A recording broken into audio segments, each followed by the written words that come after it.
Hello, everyone. Welcome to the Horror Room. I'm Travis Bruce, and today we're doing another indie horror spotlight. Today I have with us, he's a director, and he has a movie that's upcoming movie. It's going to be released hopefully soon, and it's called BATSHIT. I have with us the director, Todd Wolfson. Todd, welcome to the Horror Room. What's up, guys? What's up, ghouls? Man? What's up? What's up? Thanks for having me. Real exciting time, and like I was just telling you, tell everyone else, BATSHIT. It's been an odyssey, and that's what a lot of my friends and myself have called it. It's an odyssey. It's a journey, man. We've been working on this film. I can tell you right now, it's without like tooting my own horn. It's going to be one of them. I will say not the most. I'm not in that I want to be humble here, but the more it's definitely. I'd say it's the most. I gotta say the most. Yeah, it's the most original. I'm sticking to my guns. It's the most original, creative, independent fantasy, like dark comedy. It's got everything. Like I could go all over the place with this movie, but basically, I took the things that I love from my love of horror movies and dark comedy and fantasy, and I just put them in a blender on high and just went crazy with it, literally, because the movie, as is called, BATSHIT, and I just had this idea. Yeah, it's bizarre. I had this idea of this character that he's trapped in this nightmare world. So that way, I had the floodgates were completely open. You know what I mean? The gates were open. I could do whatever the hell I want because he's in a nightmare world, and that means anything from talking cherry pies to like his sidekick is a animated cartoon bat that right here on my shirt here, and he goes by Dev. Think of him as like he's his navigator through this nightmare world, and he helps the main character Felix. Even though he's like this Deadpool meets trying to think. He's basically like the character that is he my friend? He's an anti-hero. Is he my friend? Is he helping me, or is this guy against me? Or like is he just, because the whole time he's just giving him, he's messing with him. You know, he's very very brash and says no filter. That's why I said Deadpool. But I could name a bunch of things that inspired BATSHIT that I could, like I said, I was saying it, setting it up. It's kind of hard because like when most of the time when I describe BATSHIT, there's a couple movies that come to mind: Evil Dead, Nightmare on Elm Street, Beetlejuice. You know what I mean? Like I could keep going. Like so, David Lynch, a little David Lynch. It's just all the things that I grew up on and that inspired me to make movies and just stuff I love. I mean, it's even got a lot of Kevin Smith in there. So yeah, I'm a nerd. I love all kind of different movies I grew up watching, and it just so happens that like it's weird because with BATSHIT, like I wanted it to be more like Evil Dead, and it turned into more like Army of Darkness, which isn't a bad thing. Right. Not at all. Like good, bad. I'm the guy with the gun. Like there's nothing wrong with. It's just things happen the way they do, and but I'm still super proud of my baby, my BATSHIT baby, and it's one of those, like I said earlier, it's an odyssey. We've been working. I talked with Trev. We were talking, not on the podcast, so I'll bring this up, not to be a broken record, but basically, my editor that's working on BATSHIT, and I don't even just have one. We have other friends that all come together, because when you're an indie guy like me, independent, like it's not like I have a whole team. I didn't have, like, it was always just me and like my friends and like whoever I whoever I could get that really wants to do it, that really is passionate about this stuff and believes in what we're doing. And those are the close knit. That's the family of BATSHIT, and that is also now turned into an army, because like the more I talk about, the more I I'm just excited because like it's one of those I've like I said, not to like toot my own horn, but like it's one of those movies where I've just tried to make it as original as possible to and put everything that I love into from what I've grown up watching Evil Dead and those movies, that I just wanted to make this fun cult, dare I say cult, cult movie, which is what my ultimate goal is, to just make a fun, cult movie, a fantasy dark comedy that everybody can go and just watch and laugh, cry, shit. Can I say that? Sorry. Yeah, yes, you can. Yes, you can. Get the shits and giggles out or whatever, just have a fun time. And it really, I mean, it's like I could go all night talking about. Like I said, there's so many things that inspired me to make this. And this being my first feature, I had already made fun slashers. Monster movies were always my go-to, and there's a lot of monsters. If I had to break down a little synopsis of BATSHIT, like I would say it's about the main character Felix is stuck in a nightmare world, facing off against all of his inner demons. His inner demons can be anything. Like I was saying earlier, Yeah. talking cherry pie. His sidekick Dev, the animated bat, a bananas that are saying stuff to him, talking to him, messing with him, and 8-bit characters. There's so many things going on. Like I don't want to give it all away, but it's just, that's what makes it awesome, is that we have singing zombies. Like you know what I mean? It's just so out there. I just was like, how crazy can I go? Like, you know what? Let's break every wall down. You know what I mean? Now, like, a question. Yeah. Now, a question, because your movie sounds batshit crazy, which is amazing. But when it comes to most horror filmmakers, they decide to go the safe route, or you might even say the unoriginal route. Because yeah. Because if something has been done before, they're like, okay, well, this has been done, so it's proven success. Let me go this route. But it must be a little bit, terrified. Do you feel like it's a little terrifying to go into the unknown and do something that's batshit crazy and original and out of order? Nope, not at all, because it's not being done. Like that's why I was like, you know what? I see so many movies, and it's nothing against, like, I love. Yeah. Even I have like my tastes. Like I could go from Trauma to like I said, Evil Dead, Beetlejuice, to the Hollywood productions, to the independent, and in between. Like there's so many movies and things that inspired this production.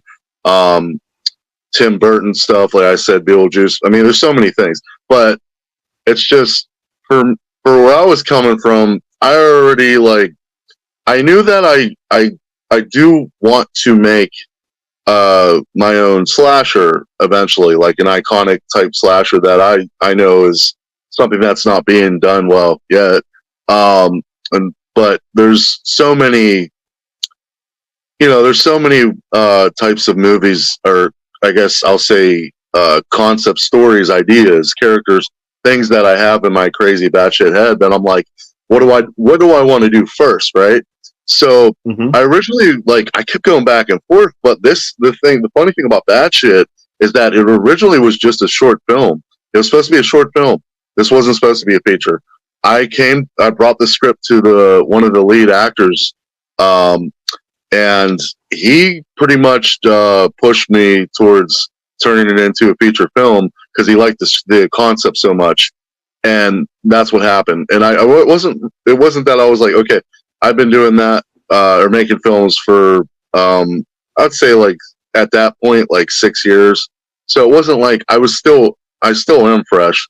Like now it's only been about 10 years or whatever. Who's counting? But I'm just saying I have just it's always been my passion. I've been a creative writer. I love writing stories and about underdog characters that fight evil and sometimes are evil themselves, anti-heroes. I could go all day.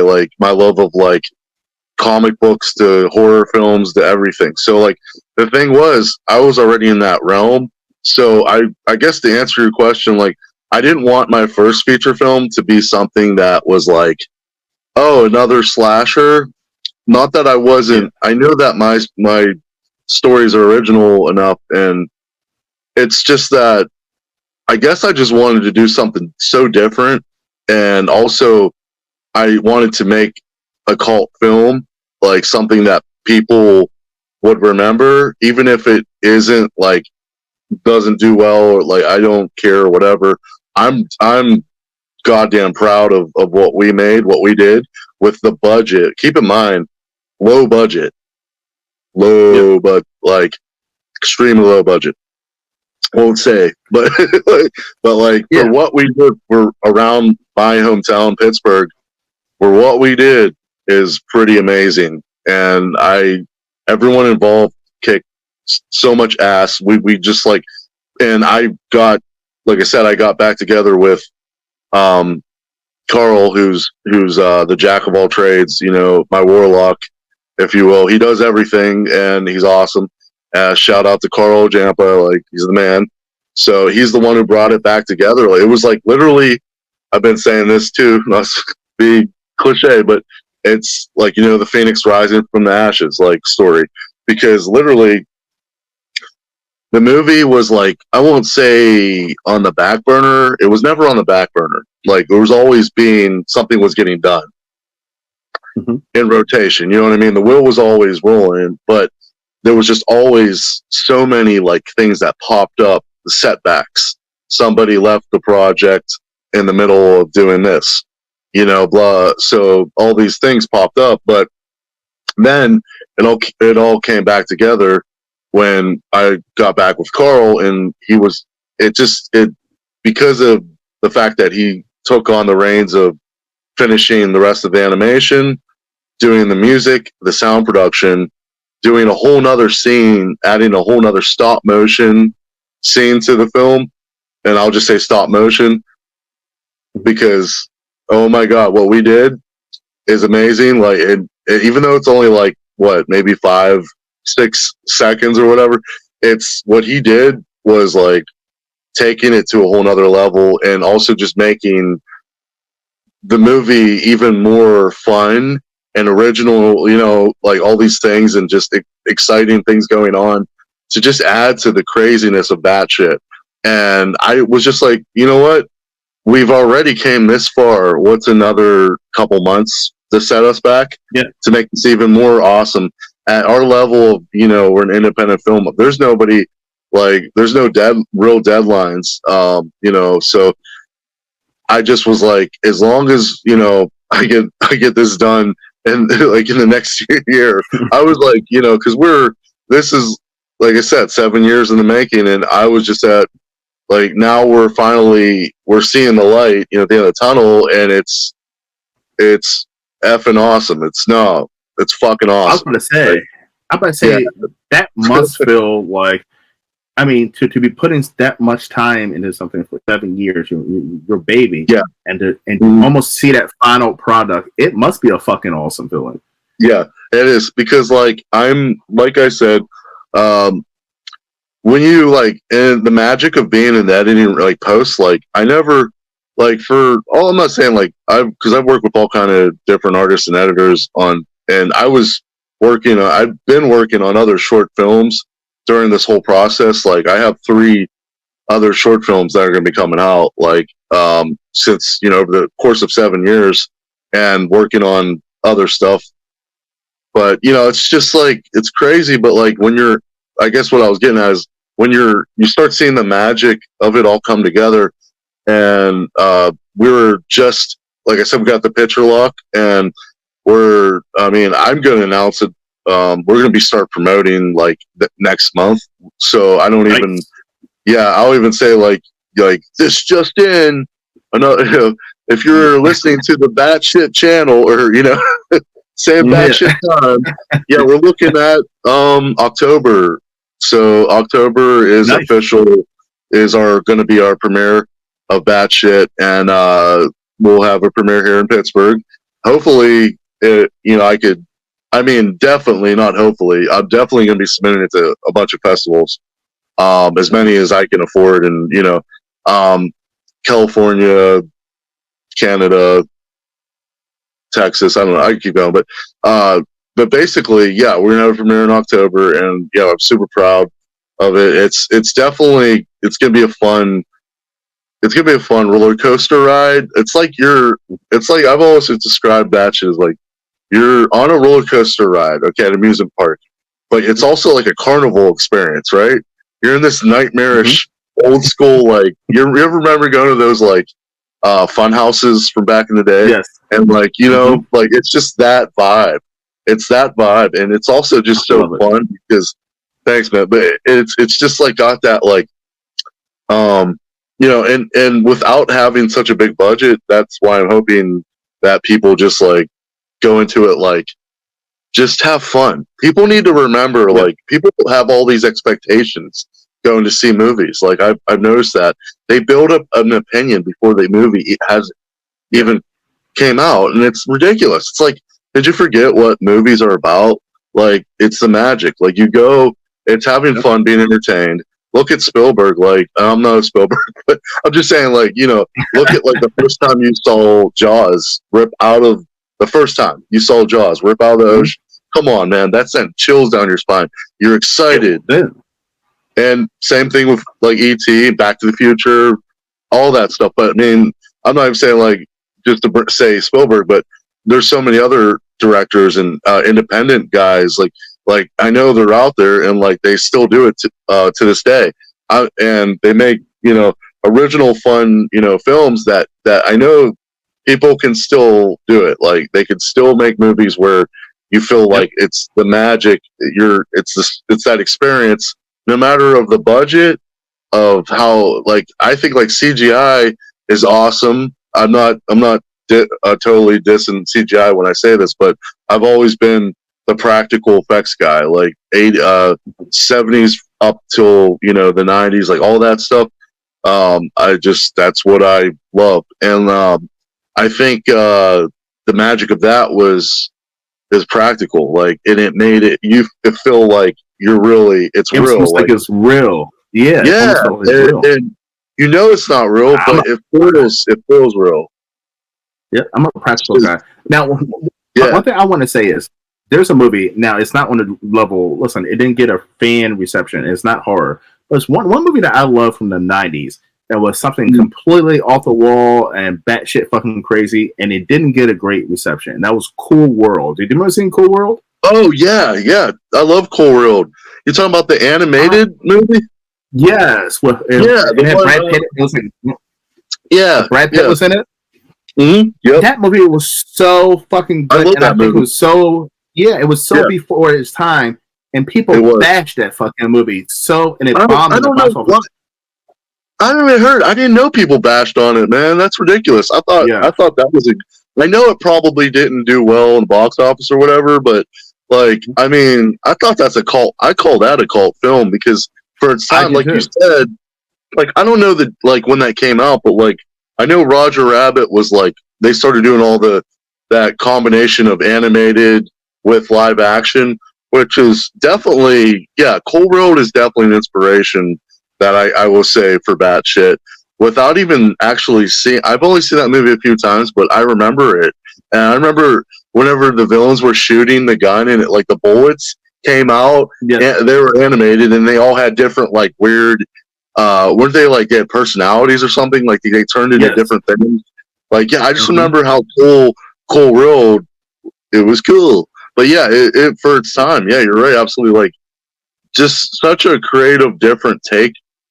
On cinema, on films, like and stories. Like it just goes to show, like you just really like. I always like to think outside the box, like of like and do something that's so out there and batshit crazy with everything that I do, from a slasher to a monster movie to I mean, I want to eventually do a John Hughes movie. Yes, I want to do it.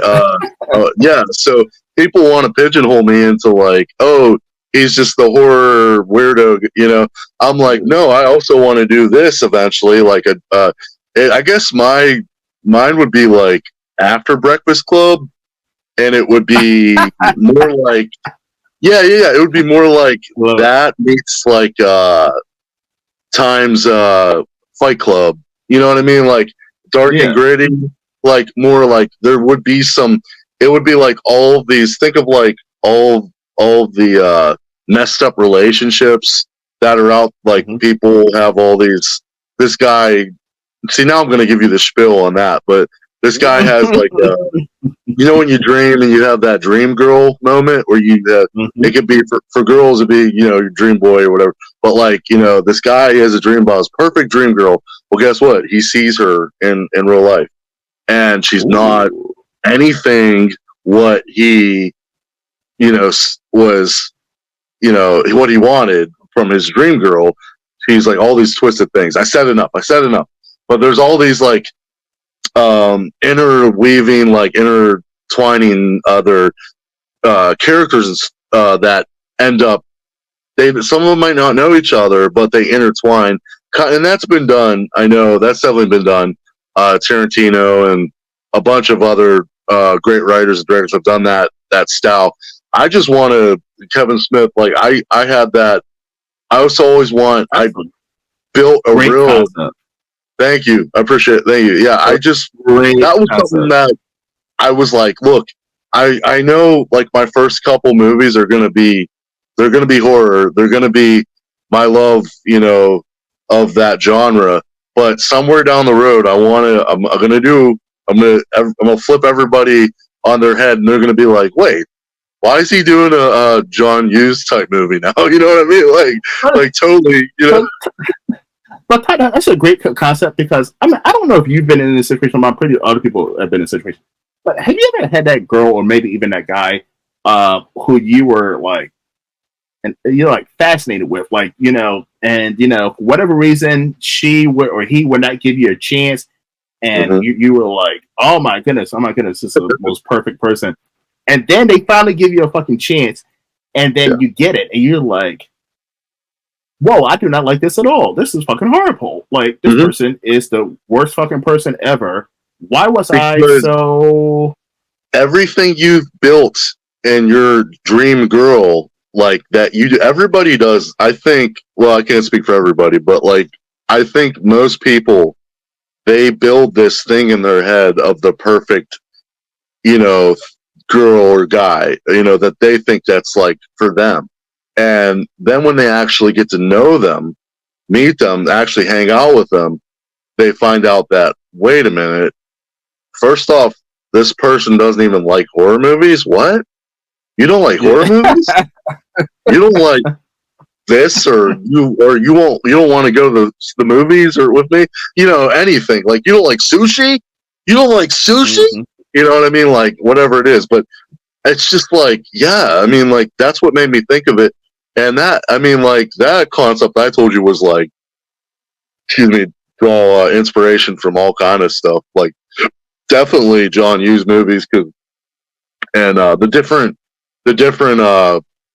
personalities, relationships, and Fight Club, Chuck Palahniuk, like his writing style, and just like the gritty, how like, yeah, man, like nobody out there is perfect. Like, and you want to think like your head, you're thinking like, that's my girl, like, no. And it's a term. And it's a term. There's a term. Don't put somebody up on a pedestal. You know what I mean? Yeah. Because we put them on a pedestal. Absolutely. And then once you finally get them, like I've had something happen like once or twice in my life, and I finally got the dream girl, the one I was chasing after and fantasizing about, and then I'm like, and then I get it. I'm like, well, why the fuck did I want her? Like, oh, she's fucking crazy. You know what I mean? And like, and but I think it's because I built it up, whatever, so much in my head. So like you were saying, it's perfect. There's a term, putting the pussy on a pedestal. I put the pussy up on the pedestal so fucking high that once I got the pussy, it was like, oh, this doesn't have sparkles. This doesn't have rainbows shooting through it, and you know what I mean? And that's the worst thing. Listen, that's a great concept. Find out that you guys aren't emotionally, like you're not on the same emotional level, or she's not Yeah, at the maturity level, or you're not at the maturity level, or whatever it is. Like there's so many it's factors. Like all it's it's all crazy. physical attraction. It's all Yeah, physical attraction, it and does come like down. Yeah, it just comes down to I mean, this. I can't argue that. Like that's 100%. It's is physical attraction. If you're not physically attracted to that woman or that guy, like that's it. It's not going to work. And I hate to say that, but that's like, I mean, that's a huge. I'm not going to say that's all of it, but that's definitely like most of it. And that's the sad reality because like you could walk past your love, the love of your life, and not even, you know, second guess. You would never even consider that person to be in the same league of what you think you're attracted to. And I believe in like things like that because like I think like life is so random that you don't even know what you really want. And Mm-hmm. but until you really get to know somebody, like, and you make that connection, and you realize like, wow, like, I could just laugh with that person. I think it really comes down to just find your Yeah, best friend that yeah. you're attracted to. Obviously, yeah, definitely you gotta be attracted to them physically, mentally, maybe not spiritually all the time, but you know, Yeah, just basically just yeah, find that best friend that you can laugh with. That you know you can have the farts and giggles and go out you and can see a just movie talk to them and about yeah, anything. You just talk to them talk to them about about anything anything. unfiltered, unfiltered. Yep, yeah, there's Now, got it exactly. Yeah, it's unfiltered. definitely that's a huge part of it, and like all the characters like that I write about are definitely like extensions of me and all of my friends and some of my family and people that I've met throughout. So like I always say like, oh, most of my stuff is just fiction, but behind there's some truth behind it too. Like I mean, some of it's Yeah, based in in reality too, um, just from experiences in life, from people I met, and because you can't help it. I mean, that's life. I mean, yeah. you're inspired by so many things like throughout life, and I think like um, you know that I guess it just shapes it molds you into who you are.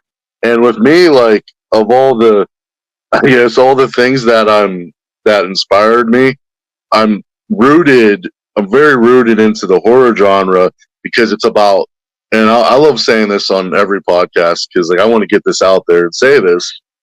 Horror films aren't just about blood and guts. I love blood. Don't get me wrong. I'm a blood and guts guy. Oh fucking yes, I am. Don't get that twisted.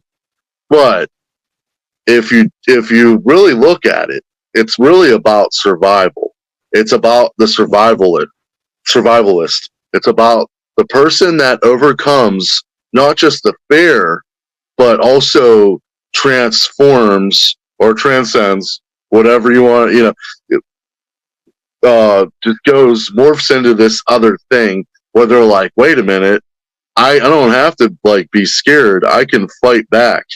And or Mm-hmm. maybe they don't always win, but that's why you got final girls. That's why you got final Yep. guys. That's why you got heroines, the Avengers, the Dark Avengers, and so forth. You can keep going. But like, you know, Ash Williams, Gizmo, like I call them horror Avengers. Like I created my own we have a we didn't do a podcast, but we had a YouTube series and I did it for one season. It was fun. We basically it's a versus. We took our favorite horror Avengers and we see who wins. Ash versus Pinhead. Who do you Ooh, think wins? Yeah. It's a fun show, fun game. It's on my YouTube channel. Joe Spirit look it Entertainment. Check it out. But yeah, down in the description, guys. Down in the thank you. description, definitely. But Uh, yeah, it's a check them fun out, topic. like, subscribe, and all that. But Thank you. I have a quick question for you, of your opinion or something, because we were talking about cult classics, you know, movie like Yeah. Cool World, Fight Club. Why do you think that it takes like some movies get instant success and instant love, And why does it take some movies 10 or fucking 20 years to become a cult classic? Yeah, I can't answer that, man. I'll try to. I mean, like, the only thing I could think of is that, like, it might not catch on right away. And a lot of people, here's my best, I'll try to answer it. This is the way I see it. When I first see a movie, I don't, like, give it my, I guess, sometimes it's like when you first watch something, you don't think it's as good. Or you on that second view, that third watch, it starts growing on you. It's like a fine wine or like something that's what was I saying the other day? We were talking about when you're maybe you don't like sushi because we're talking about sushi earlier. I got my girlfriend, she's a sushi fan now. She thought she didn't like it, but I know an acquired taste for certain things, right? Okay.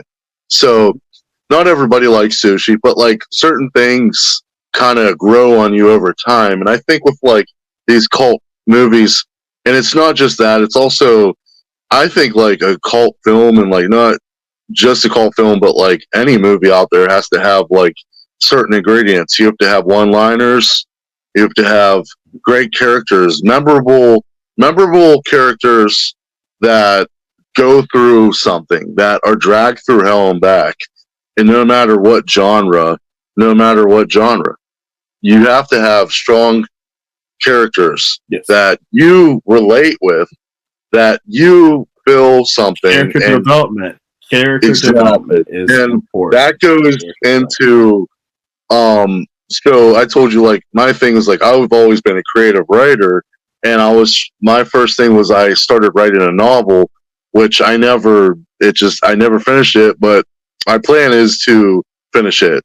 And I also had a graphic novel about demons and like think like Hellboy, Dogma, so many things also that I'm into. That it's called Demon Prose. So I made a comic book, like just a issue 1 of it. I wish I had it. I should have brought it up. But anyways, it's my love of like comic books and all these things I just said.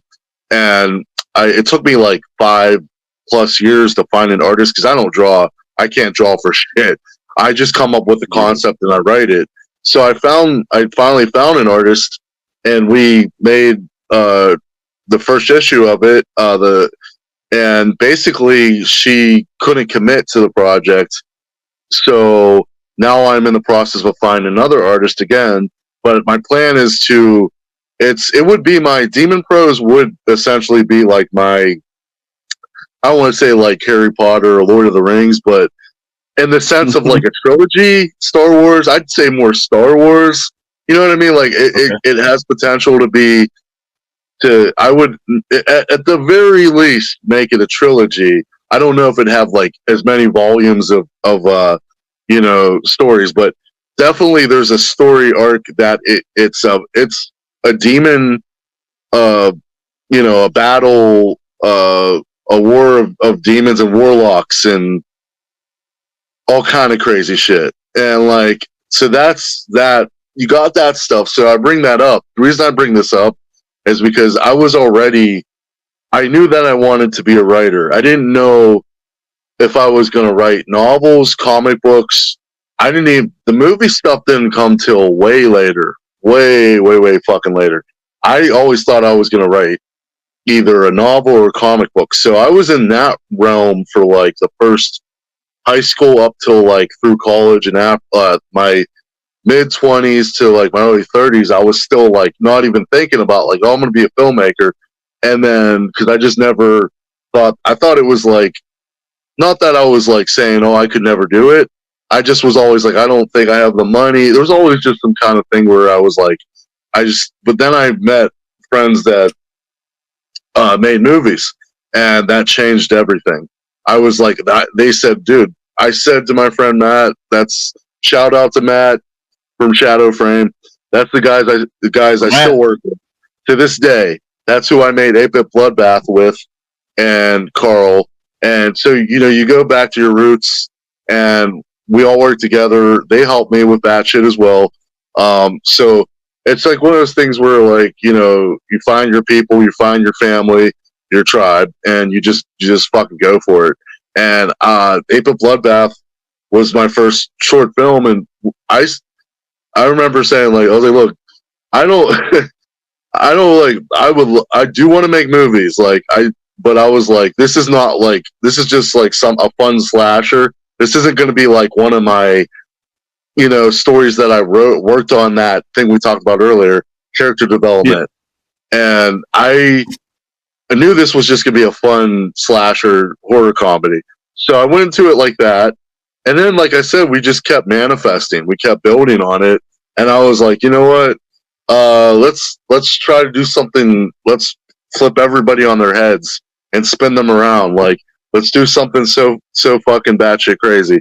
And we, you know, so BATSHIT was spawned, and I have all these other crazy ideas, like I told you about Demon Pros and things like that. I wanted to do a different medium. Like, I wanted to do a comic book, a graphic novel. So I'm doing that still. That's still going to happen. I'm going to do that. And hopefully before I die, I finish my novel. But I'm still always doing shit. It's just like, it's my love, my passion, like we talked about, for the craft, for writing original stories about these underdog characters that I always like coming up with characters. Like, so that character development, it comes back to that. You want to develop and to finally come all the way around back to your answer about the cult film thing. You want to create these characters that are underdogs, and I'm not saying they all going to be underdogs. They can also just be straight up badasses right from the get go. But but my style of writing is, I always like to take these characters and my audience, you guys, through I want you to, like, you're not just the sidekick. You're most of the time the sidekicks are the badass motherfuckers that are holding the sword, shooting weird shit out of their hand to fight demons. You know, like, make the character that's just like the most like unwanted, or just so like, why would he be the hero or she be the hero? Why would the janitor, you know what I mean? Like, just, I want to find those characters. Why is the fat slob the hero? You know what I mean? Like, and not to classify, like, be that guy, but you know what I mean? Like, because I am that guy. I'm the mutant freak weirdo who wants to write about these underdog characters and take you through that journey, and show everyone that you're not alone. Like, we come together, we form like Wu-Tang, said it, Voltron, whatever the hell the quote. No, man, he's quoting Wu-Tang, but, like, you know, it's just like, you come together and you just bring it together. Yep, you can make something powerful. Exactly. Yeah. All right. Really, Todd. Now, if you see my channel, you know what time part of the interview this is. This is where I ask my guests 3 random horror questions. All right, but this time I'm gonna do 1 question with 3 fucking answers. All right, but but I don't want to put you in a spot, so I'm gonna tell you my 3 answers first. Okay. Right, so the question is, we talk about cult classics. What are your 3 favorite cult classic horror movies?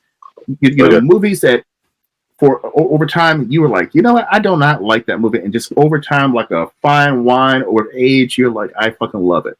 I'm going to give you my 3, no particular order. Army of Darkness. Army of Darkness might be my favorite Evil Dead movie, and I was not a huge fan of it when I saw it back when. Second one is Texas Chainsaw Massacre 2. That's another one. Because it was so different from the first one. I love that movie. It was jokey and kiddie, but like watching it in my 20s and my 30s, it's one of my favorites. It might be my favorite, Texas Chainsaw Massacre.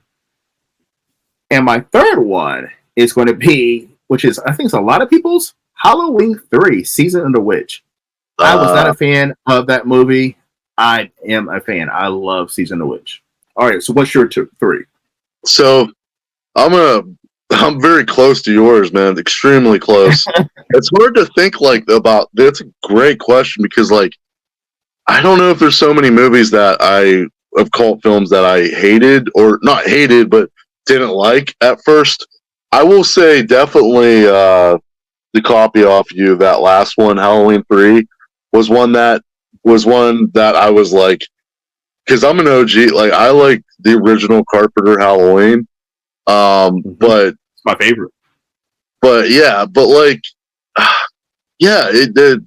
3 grew on me, man. Like it's just something about how demonically twisted that is, that the kids were putting on the mask and like, kids' faces were melting or exploding. And like, Yes.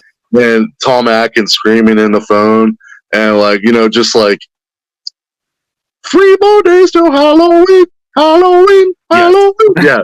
Just like everything about it. And I used to hate that song too, by the way. Like with a passion. I was like, it's such an annoying song. Turn it off, turn it off. And then I finally got it. I was like, whoa. Seeing the mask was what got me. Seeing the witch, the pumpkin, and what was the third? Or was it a goal? I forget what the third one was. Cool. There's a skeleton, like yeah. Yeah. Like seeing those masks, and like I was like, man, you know what?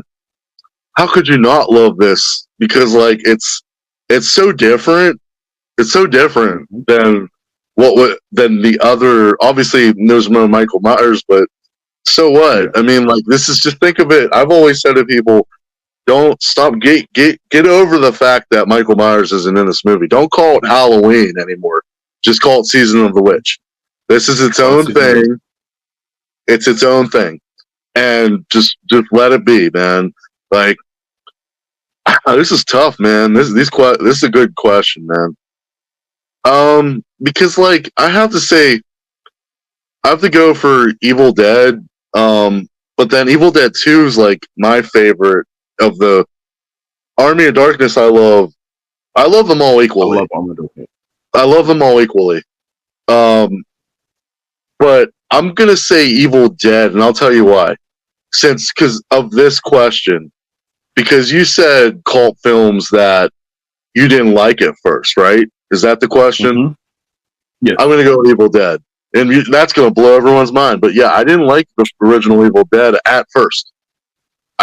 Because the reason I didn't like it was because I thought, and I'll explain, is that Bruce, I love everything about the Sam Raimi's directing, about how creepy and how the tone of it was fucking perfect. Like the Deadites, the story, the Necronomicon. Evil Dead's my all-time favorite horror franchise. With saying that, I'm gonna say Evil Dead, and the reason why I didn't like it at first was because I didn't like how he made Ash a punk ass bitch. Yeah, I said it. He doesn't become a badass. He's a bitch. He gets his ass whooped the whole movie.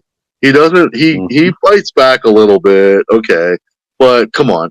He doesn't become Ash, the OG. He doesn't become Ash Williams until Evil Dead 2. We all know that.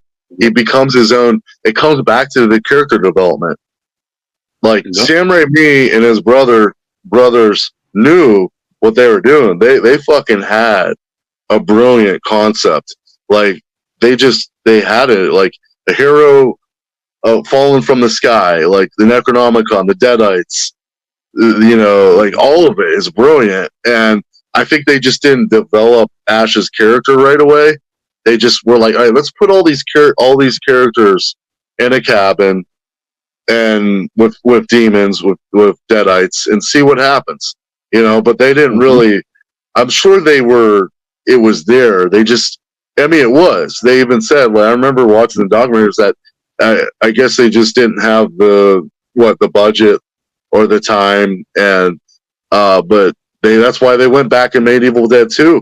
And like as you can see, that's where Ash becomes Ash. I mean, my favorite, like that question, I will say Evil Dead, but my favorite of the whole of the 3 films is Evil Dead 2, because it's when it's that story arc and character development of you're seeing like all this crazy shit happening, and all right, is there going to be a hero? Is there going to be someone who fights back? We never had that.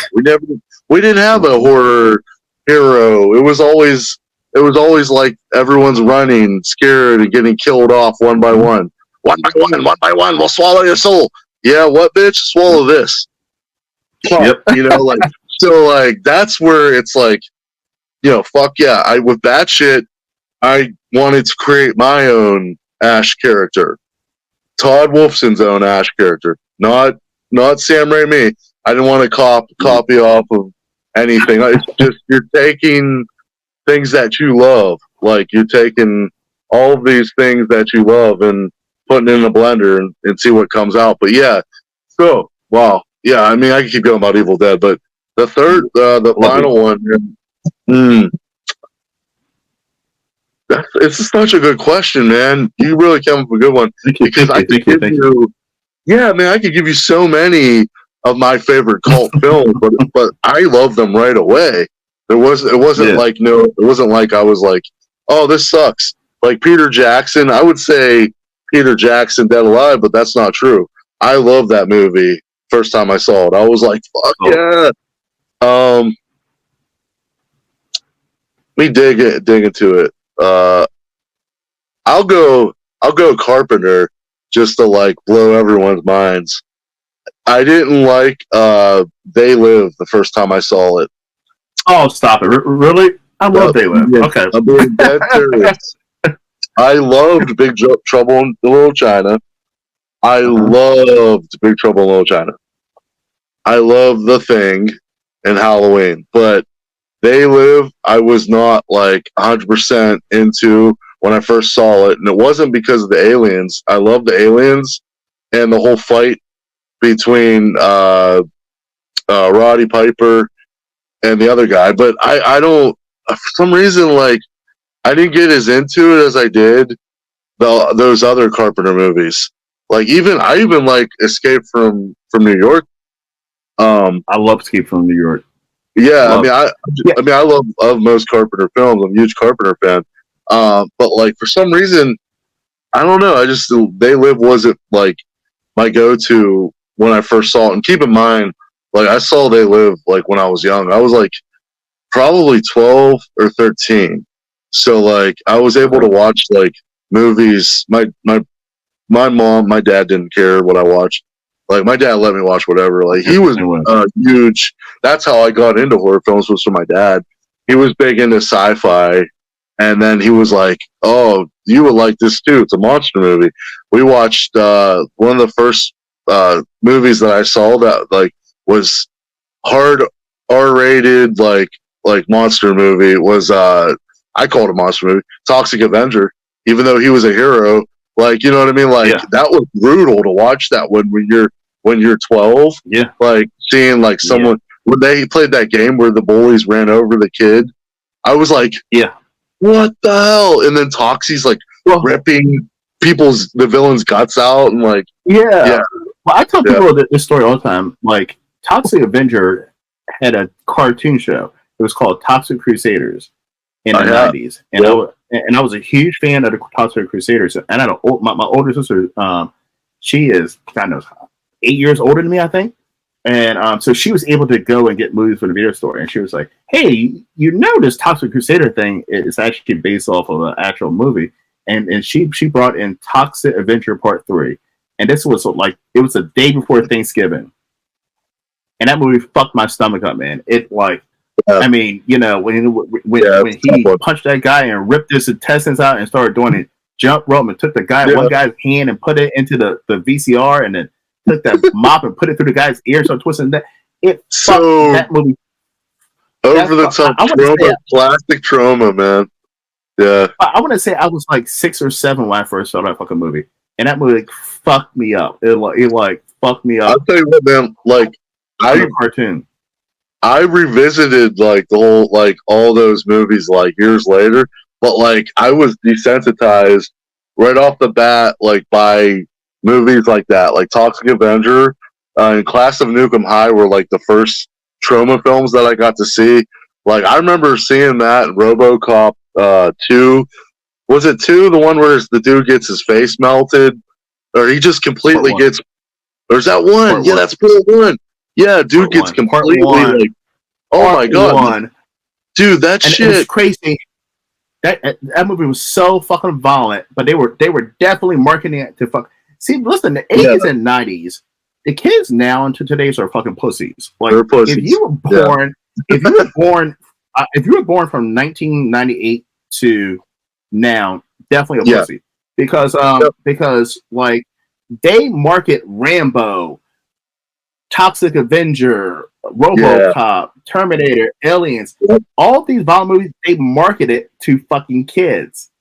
Yeah, they of course, spin like, off fucking cartoons and video games and like, t-shirts. heard about it, and you were like, your friend told you about it, and you're like, you got to see this movie, like it's freaking crazy, like, and you're like, oh, I gotta check it out, knowing that you're like super young, and we're like, how are you gonna get it? You're like, don't worry, I got a copy off of so and so, like, so we would like watch this, but like, it wasn't even that.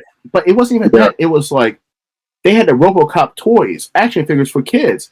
Like they made it would for say toys, for kids. It said age 4 and up, right? So like at that point, you got the RoboCop toy. Your parents are like, okay, RoboCop's no big deal. Let's show it to a fucking kid. But because I'm telling you, we weren't pussies back then. We watched RoboCop and shit like that. I didn't even think about it because like I just figured I just grew up with all this stuff, and like it, like me and my dad would watch like Spawn. He took me to see Spawn when it came out in theater, man. And that's like that's you know Spawn, man. That's hardcore. That's hardcore. Violator, come on, dude. Like, dude, that shit was like, and I was definitely like, I was in that same, I want to say I was like probably in that same age bracket, 12 to 14. But like, I just remember like all that stuff that like my dad got me into watching. Like, I'd stay up late, USA Up All Night, and then watching like just anything like came on that like looked badass, that looked fun. I'd check out. I'd be like, oh man, I gotta see what the hell is the Guyver? You know what I mean? Like, what was great. But it was great in the early 90s on Saturday mornings. You had the cartoons. And what came on right after the cartoons was the horror movies. The horror movies literally came on the same channel right afterwards. And I'm telling you, like, I'm telling you, like, there was no, oh my goodness, kids can't fucking see this because it's too fucking violent. No, listen. We grew up in the day. We grew up in the day that there was no fucking car seats. Mm-hmm. You rode in the back seat of the fucking car with no seatbelt on, like a fucking rock star, right? I mean, at 3 or 4 or 5 years old, 3 or 4 or 5 years old, no fucking car seat in the back seat, no seatbelt on, like a fucking rock star. Yeah, like dude, there was no pacifying, and like now it's like, I got oh my god, everybody's so fucking offended.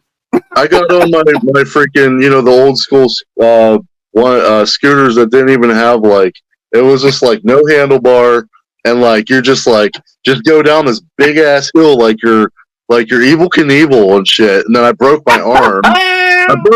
Trying to do some stupid dumb like jump over. Like I made my own ramp, and like I'm thinking like I'm a badass. Nope, I was laying there defeated. Like I broke my arm. I was like, my mom came over. I'll never forget. She was like, you look. It's like, was it fun? Did you have fun? I was like, no. Like, I should have been like, yeah, let's do it again. Like, but listen, it made us tougher, man. I mean, getting shot with fucking paintballs, man. As a kid, like we could have shot our fucking eyes out. Like that made us fucking tough, man. That made us fucking tough. Coming home with whelps. Coming home with whelps over your body, man. That made you fucking tough.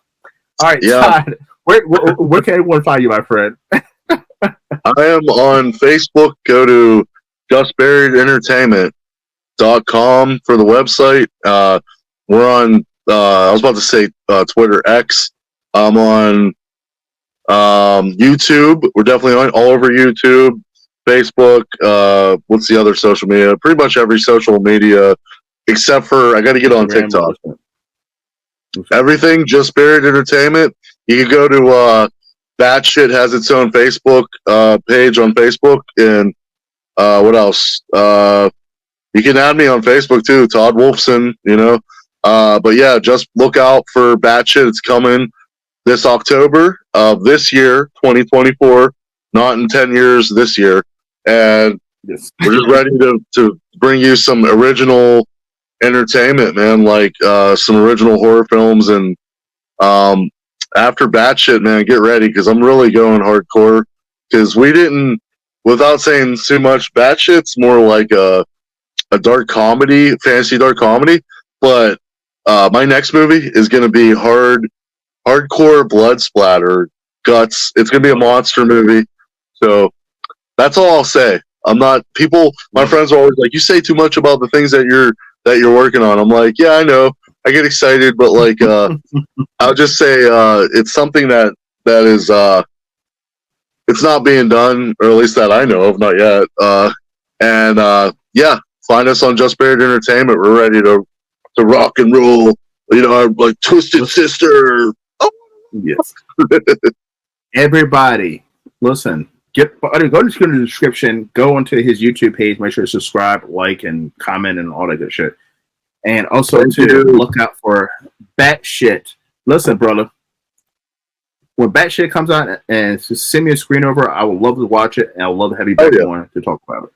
Absolutely, man. I'd love to come back on. Like, thank you for having me on the show. It was so much fun, man. It was great time, and pleasure, man. I'll keep you posted. And like I said, guys, just stay tuned, man. And till next BATSHIT channel, same BATSHIT time. Let's go BATSHIT crazy. Let's go BATSHIT crazy. Everybody, thank you for coming to the Horror Room. I'm Travis Bruce, and that is Todd Wolfson. We'll see you guys next time. Take care.